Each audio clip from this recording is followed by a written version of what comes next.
Hey everybody, welcome into another edition of Make Every Second Count Live. Now, I am your host, the international award-winning Make Every Second Count speaker, Jeff Marconette Jr., and I am really excited tonight because, you see, we have a really special guest tonight, and she is still having some technical issues and her laptop doesn't have a great camera on it. So you're not going to be able to see her well, but I want you to pay attention to her message because it is powerful and it will help you battle and conquer your loneliness. So on this program, we are here to help you. We're here every Tuesday night at 7 p.m. Eastern Time, and we want to help you. So please ask as many questions as you like. If you're watching live, put hashtag live and tell us where you're watching from. I would love to give you a shout out. If you're watching the replay, then please comment hashtag replay and tell us where you're from so I can see where my people are watching from. But with I forgot. I also ask you if you would please share this video out, invite people to watch this video, and just post this video, this episode, in as many groups around Facebook as you can. Don't end up in Facebook jail though.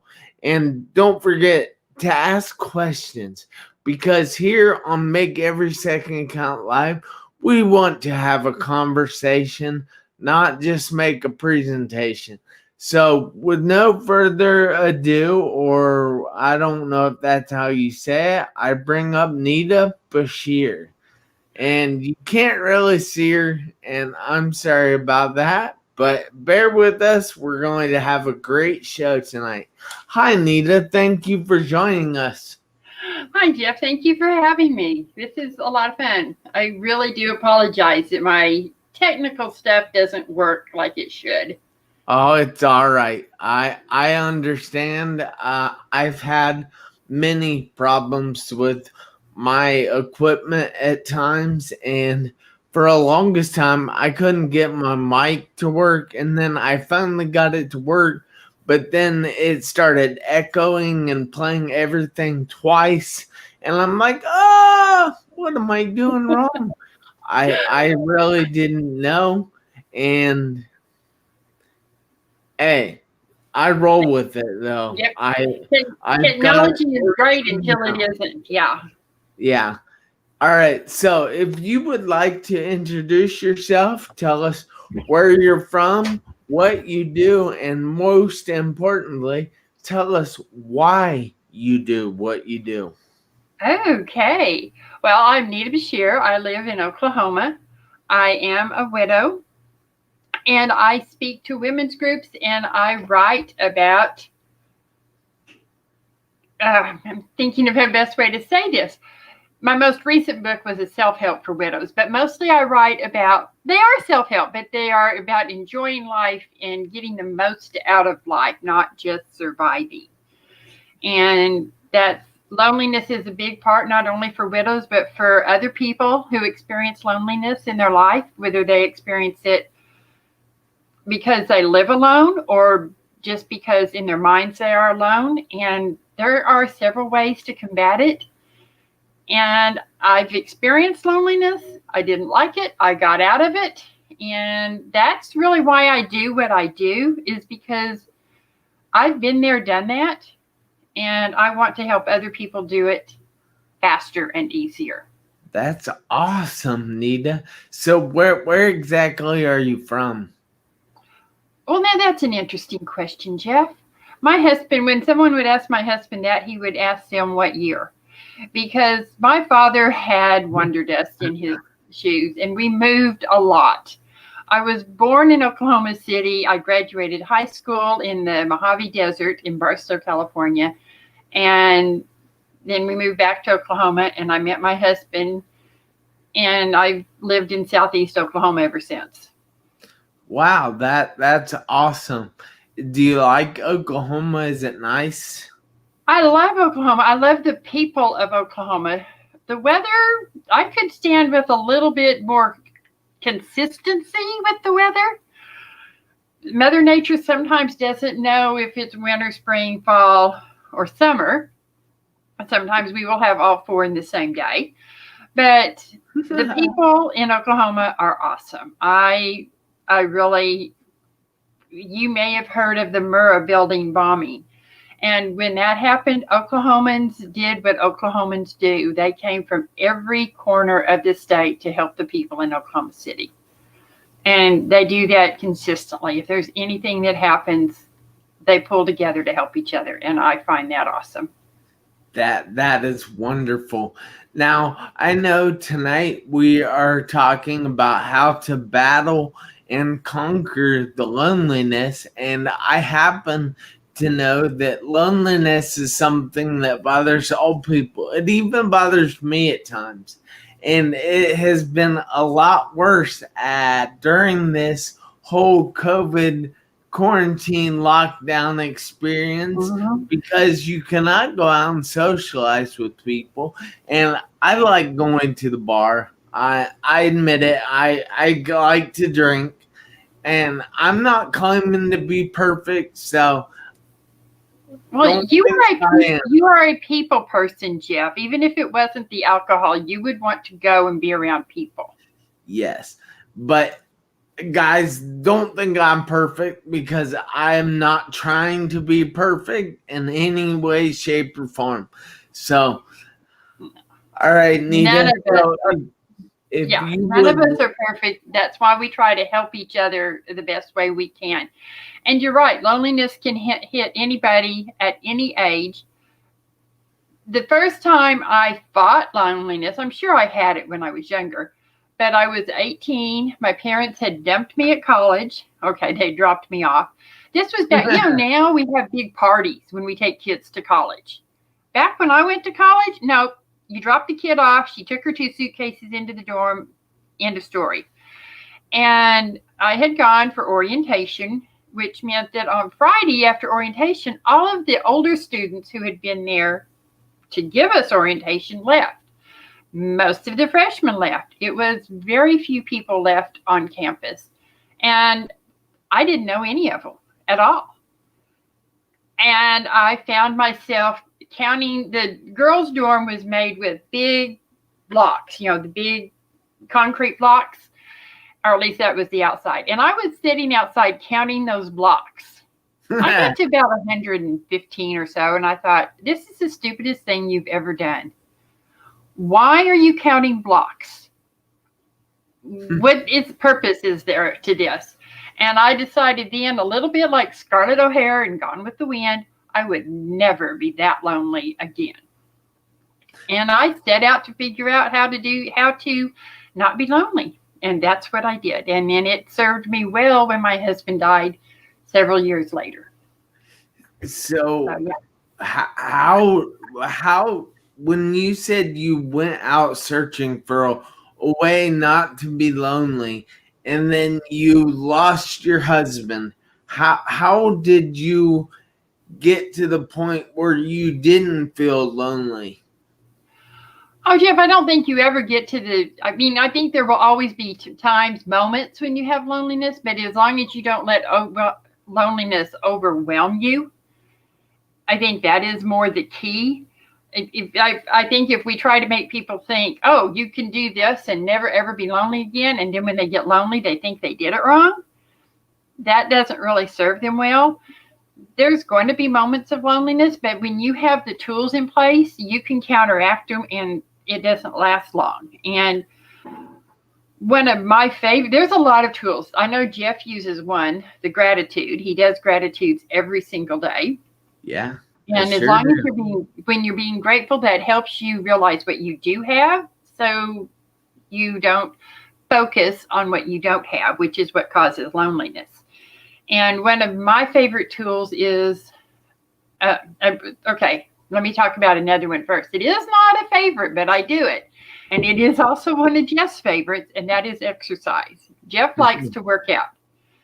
Jeff might be a little touched in the head, but he likes to work out. But it serves a good purpose. Not only does it make him healthy physically, it keeps the blood flowing to his brain, and it helps keep him healthy mentally.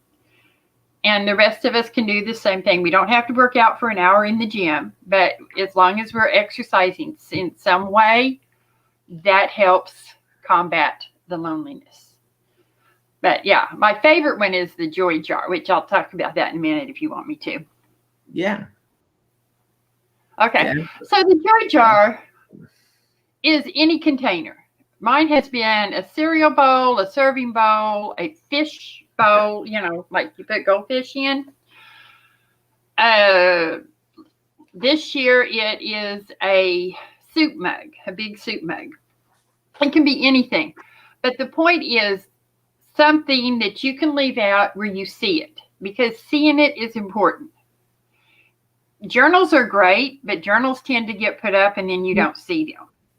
So the joy jar needs to sit out where you can see it, and put paper and pen with it. And whenever you do anything, have a joyful moment, do something that makes you smile. Even in days of COVID, if you're doing something that makes you smile, date it and write it on a piece of paper and put that paper in the jar.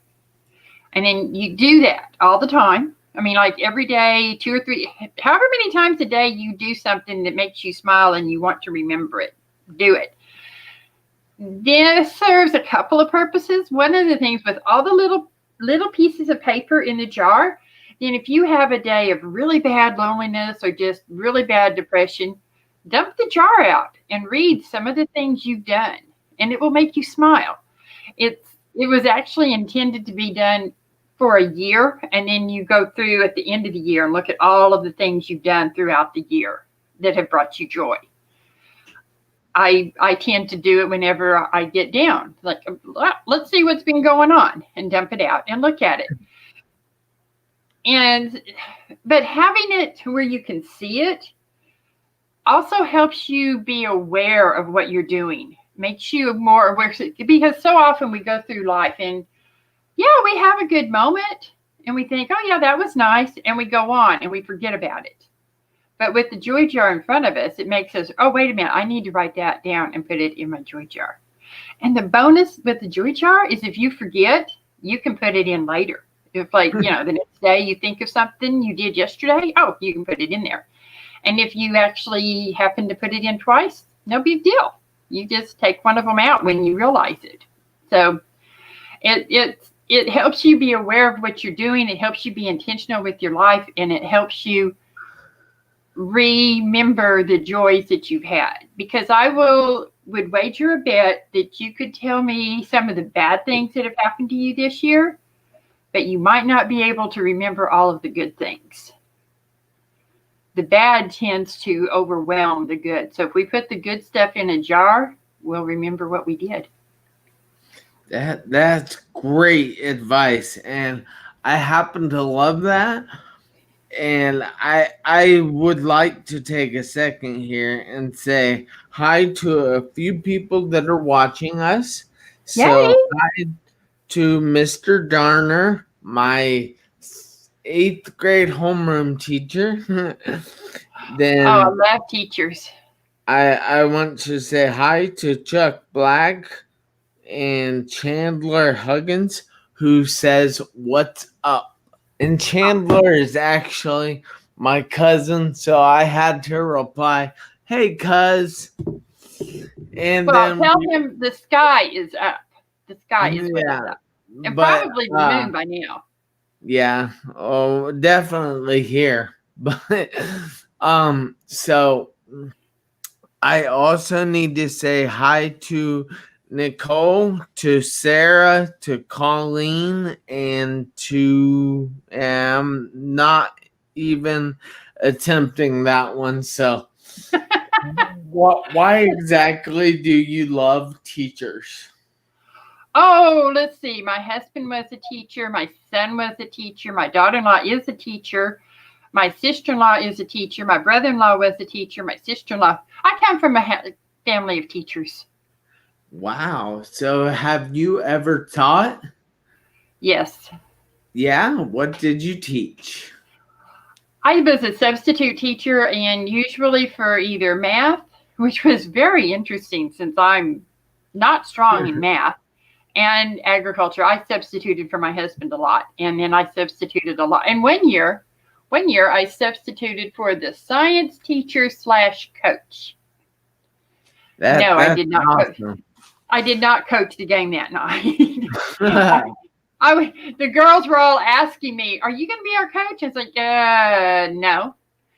But I said, the only thing I know about basketball is that you need to score more baskets than the other team. Yeah. That's it. And they said, well, that's what we need to know. And I was like, yeah, I really think there's more to it than that.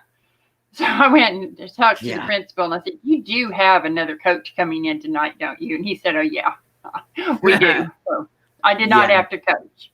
Yeah, I don't think you'd probably do well at coaching. No. And that's not to be hateful. I'm just saying that because you said, you know me, and you know I would not be a good coach. I know, but I'm sorry, I shouldn't say that. I know you could do it if you had experience. If I had experience, and if I had the training, and if I had ever even played basketball, Jeff, I have only played basketball one time in my whole entire life. So, it's really hard to coach something you've never done. Yeah. Yeah. If push came to shove and I had to, I could have figured out a way, but it would definitely have not been the girls' finest hour. That would not be the game they would go, oh, yeah, Miss B coached us and we did great. They're going to be going, yeah, Miss B coached us and we did okay. Yeah, that's pretty amazing. So we're gonna get back to the how to battle your loneliness, and you were talking about a joy jar. Now, when you put these joys in the joy jar, how long of sentences should they be, or should they just be simple things that you write on a piece of paper and then throw it in the jar? Well, I like to keep them simple and short because otherwise I tend to write an essay. But if someone wanted to write a longer, maybe they went to see their grandmother over Christmas, and they might write that whole thing. Went to see grandma at Christmas in Timbuktu. Weather was wonderful. I would just write went to see grandma, and if one of the cousins was there I hadn't seen, that'd go on another piece of paper. It just gives you more papers, the more things you put in there. So I tend to do one idea per paper, and I tend to do it short. But, it's everybody's joy jar. They can do it however they want. Yeah, and how big should the pieces of paper be? Should they be small, little, like scratch? Oh no, they're small, like Post-it note size paper. I don't have any handy. Those little those little notebooks you can get at the dollar store that are like 3 inches tall? Yeah. Yeah, that's what I use. That's a great idea. Use those little notepads. Those little notepads. And I don't do Post-it notes because they're sticky on one side and that makes them hard to fold and unfold. But just those little notebooks that they're like 3 for $1. And you date it, you write whatever happened, and you stick it in there. And if 2 or 3 things happened at one time, like, you went to grandma's house and it was December 25th, but the sun was shining and it was 90 degrees in Oklahoma, that would be 2 different ones. And then, maybe cousin Gertrude came in from Alabama, and you could write that. Because once you put cousin Gertrude, you're going to remember all the fun things you and cousin Gertrude did. You don't have to write all of that down. You just want something to spark your memory. That makes a lot of sense. And so you're basically giving somebody a way to reflect on gratitude, correct? Right. A way to reflect on gratitude, a way to focus on the good things in their life, and a way to live intentionally. Because if you are focusing on the good things, and you're going to intentionally look for the good things. Yeah. Excuse me. That is amazing. Now, I also need to let you guys know that if you want to live intentionally and you want to live in the moment and have more of a perspective on life and live with more gratitude, then you should probably get this. See, this is called Make Every Second Count, a 1,500-hour journal. And guess what? It's by me. But you can actually download the first 7 days of that book for completely free. And if you like that, then you can go on and just buy the rest of the book. But I will tell you now that the address that you can download the first 7 days is at www.jeffmarconette, which is JEFFMarconette jr.com/journal, and you can download the first 7 days by entering a few questions, entering what you're expecting to get out of the journal and things like that. And I would really appreciate you doing that, everybody, because this book can and will and possibly has already saved some lives. And I just want to help each and every person on this planet learn to make every second count. And there are 86,400 seconds in a day. How exactly can you make them all count? Well, that's what that journal is here for. That journal is there to teach you how to make every second count. So, Nita, I have to ask, is there anything else that you have to add for defeating loneliness? Well, a couple of things. First, yes, get Jeff's book, because journaling will help you battle the loneliness too, and it will help you make your seconds count, as he said. And you can, while you're writing in that journal, you can pop over to my Facebook page, Nita Beshear, speaker / author, I think, and I post things there about fighting loneliness and fighting and living life to the fullest, because you have a choice. You can slug through life like you're slogging through mud, or you can skip through life and enjoy all of the beauty that life has to offer. It's your choice. And Jeff's journal and the joy jar, both of those things work together great to help you find the joy and live a real, honest to goodness life you enjoy, not just living to life. That is awesome. Now, I believe that Albert Einstein said that you have two choices, or one choice, that you either live in a hostile universe or you live in a friendly universe. So which is it? You see, I want to make this a friendly universe. I want to make this a universe of gratitude, of love, of perspective on life, and just show people that they can live the same way. You know, my friend owns a company called Be the Change, and it's actually hashtag Be the Change.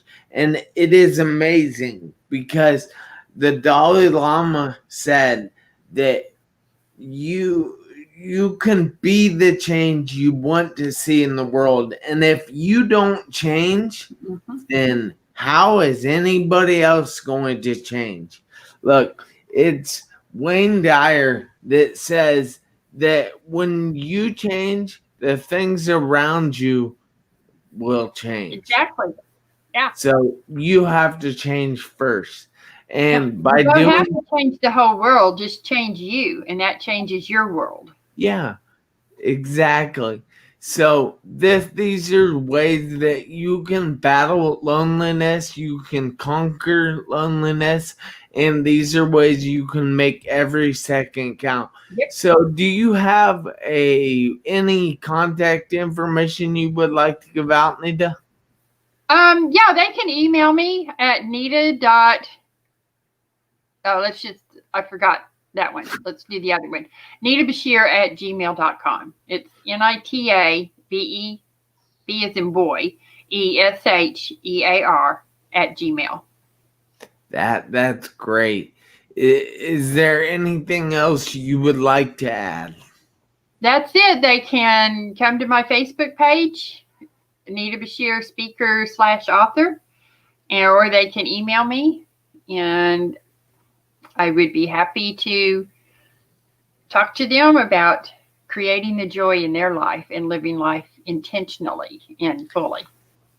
That is great, guys. So we're here to help, and we're here again every Tuesday night, 7 p.m. Eastern time, with a new episode of Make Every Second Count. And I am Jeff Marconette Jr., the award-winning international Make Every Second Count speaker, reminding you that you have to make every second count. Why? Because you never know when the seconds will run out on your one life. So guys, do me a favor. Have a great evening, and we will talk to you later. Bye. Bye. And share the